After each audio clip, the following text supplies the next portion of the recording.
Hello दोस्तों, राधे राधे। मैं हूं संगीता यादव, अपने यूट्यूब चैनल पे आप लोग का स्वागत करती हूं। दोस्तों, आप लोग के बीच में एक छोटा सा प्यारा सा नाच पर का गीत लाई हूं। कैसा लगे कमेंट बॉक्स बताना। अच्छा लगे तो लाइक और सब्सक्राइब जरूर करना। धन्यवाद। काकर बुझर के जेठानी हो मोरे मनवा के मिलल परानी हो। काकर बुझर के जेठानी हो मोरे मनवा के मिलल परानी हो। साँझ सवेरे पिया खाना बनावई, साँझ सवेरे पिया खाना बनावई। हम का काहे खैला रानी हो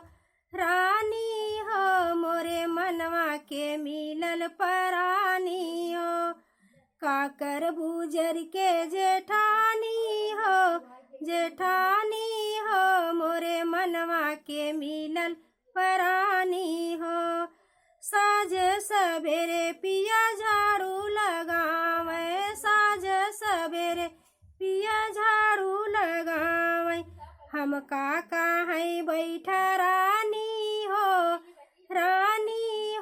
मोरे मनवा के मिलल परानी हो, मोरे मनवा के मिलल परानी हो।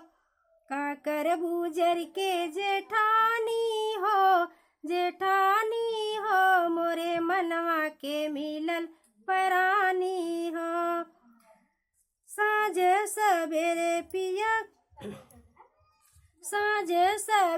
पिया बिस्तर लगावे, साँझ सवेरे पिया बिस्तर लगावे। हम का कहाँ सोवा रानी हो मोरे मनवा के मिलल परानी हो। हम का कहाँ सोवा रानी हो मोरे मनवा के मिलल परानी हो।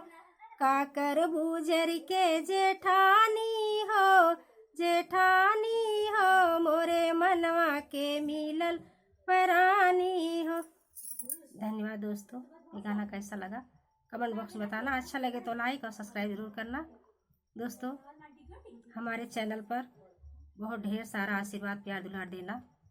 हमारे चैनल पर सपोर्ट करना। धन्यवाद।